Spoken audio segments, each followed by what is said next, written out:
অর্জুন একটা হাওয়া, কেউ আটকাতে পারবে না, হুঁশিয়ারি বিজেপি প্রার্থী অর্জুন সিংয়ের। হাওয়া, বাতাস, আগুনকে কেউ আটকাতে পারেনি, তেমনি অর্জুন একটা হাওয়া, তাকে কেউ আটকাতে পারবে না। শুক্রবার কাঁচরাপাড়া থানা মোড়ে শিব মন্দিরে পুজো দিয়ে এমনটাই বললেন ব্যারাকপুর কেন্দ্রের বিজেপি প্রার্থী অর্জুন সিং। তৃণমূল নেতাদের কটাক্ষ করে অর্জুন সিং বলেন, তিনি তো ফোন বন্ধ করে পালিয়ে যাননি। এখানকার ইতিহাস আছে, তৃণমূল নেতারা ফোন বন্ধ করে পালিয়ে গিয়েছিলেন। বিজেপি প্রার্থীর কথায়, তিনি তো সিপিএমের বিরুদ্ধে লড়াই করা লোক, বাম আমলে এই কাঁচরাপাড়ার মাটিতে লড়াই করছিলেন। তার দাবি 2019 সালে 19,000 ভোটে জিতেছিলেন, এবার তিনি লক্ষাধিক ভোটে জিতবেন। ব্যারাকপুর থেকে বিশ্বজিৎ নাথের রিপোর্ট, বাংলা নিউজ। হালি শহর কাঁচরাপাড়ায় আপনি ঢুকতে পারছেন না, ঢুকলে শুভধিকারী আটকে দেবে বলে আপনাকে। দেখুন, আমাকে হাওয়াকে আর বাতাসকে, আগুনকে কেউ আটকাতে পারেছে আজ পর্যন্ত? অর্জুন সিং হাওয়া, হাওয়া যেরকম সব জায়গায় দরকার আছে, অর্জুন সিংয়ের সব জায়গায় দরকার আছে। আপনি থাকলো কে আমাকে আটকাবে, কে আটকাবে না। আমি তো কোনোদিন ফোন বন্ধ করে পালিয়ে যাই না। ইতিহাস আছে, লোক ফোন বন্ধ করে পালিয়ে যাচ্ছে। শুনে নিন, যখন একটা প্রশ্ন করছেন তাহলে উত্তর শুনে নিন।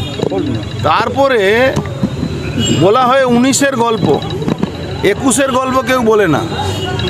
তো 19-এর এই গল্পটা হয়েছিল, উনি বলছেন কি শান্তি, উনি নাকি নাটক করে, উনি নাকি বুদ্ধিজীবী। তাহলে এই বুদ্ধিজীবীর মুখে এই কথাটা মানায়?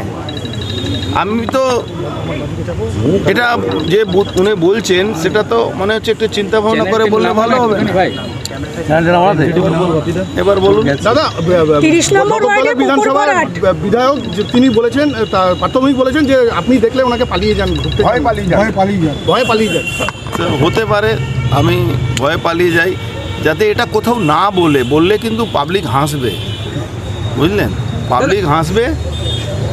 আমি সিপিএম জামানা লড়াই করা লোক, এই জায়গায়ও লড়াই করেছি, এই যেখানে মন্দির আছে এখানেও লড়াই করেছি। এখানে শুভধিকারী বুঝে গেলে বলেছে ঢুকতে পারবে না।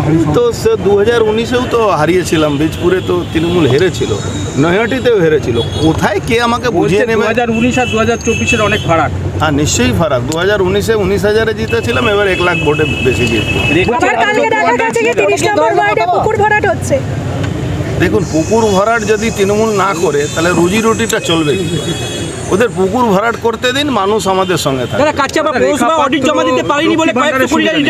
লক্ষ্মী ভান্ডারের কারো বাবার সম্পত্তি? পশ্চিমবাংলা সরকার যে পয়সা দিচ্ছে ওনার পাকেট থেকে দিচ্ছে, পাকেট থেকে দিচ্ছে না, সরকারি পয়সা। তার মানে কত গরিব মানুষকে মূল্য দিচ্ছে বিজেপি, এটা বুঝতে পারছেন? একজন গরিব মানুষকে মূল্য দিচ্ছে বিজেপি, তাকে এমপি ক্যান্ডিডেট করে। কাঁচরাপাড়া পৌরসভা অডিট জমা দিতে পারিনি বলে কয়েকশো কোটি টাকা চলে গেল রিটার্ন। কাঁচরাপাড়া পৌরসভার মধ্যে একটা হারনেট স্কুল আছে, হারনেট ইংলিশ মিডিয়াম স্কুল। ওই তো বলছি, হারনেট স্কুল আছে, সেখানে সব টিচারদেরকে তাড়িয়ে দেওয়া হয়েছে। নিজের এখানকার চেয়ারম্যানের স্ত্রী ওখানে চাকরি করেন, উনি কমিটি আছেন। 3,000 টাকা আরও বাড়িয়ে দেওয়ার জন্য মানুষ আন্দোলন করেছেন, আমি করিনি। আরও একটা খবর শুনবেন, যত ইংলিশ মিডিয়াম আছে ওই নোয়াপাড়া বিধানসভা, ব্যারাকপুরে, সবাইকে ওদের যারা অ্যাডমিনিস্ট্রেটর আছেন সবাইকে বলা হচ্ছে প্রত্যেক টিচারের, প্রত্যেক যে আছে স্টুডেন্টের উপরে তাকে তৃণমূলকে কমিশন দিতে হবে। গুন্ডারাজ থেকে অব্যাহতি চাইছে, এই কথা বলছেন পার্থ?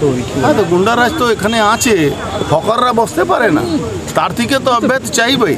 ও ঘুরিয়ে বলছে, কিন্তু বীজপুর আর নৈহাটিতে তো গুন্ডারাজ আছে। আপনি জানেন নৈহাটিতে কি হচ্ছে? একটা নতুন ঘটনা। আজকেই একজন মহিলা আমার কাছে কমপ্লেন করছে, তার স্বামী তার মানে প্রাইভেট সময়ের ছবি তুলে আমেরিকায় বিক্রি করছে, আর সেই মহিলা যখন কমপ্লেন করছে তখন সনদ দিয়ে তার সমর্থনে দাঁড়িয়ে আছে। এই যে দেখতে পাচ্ছি আমরা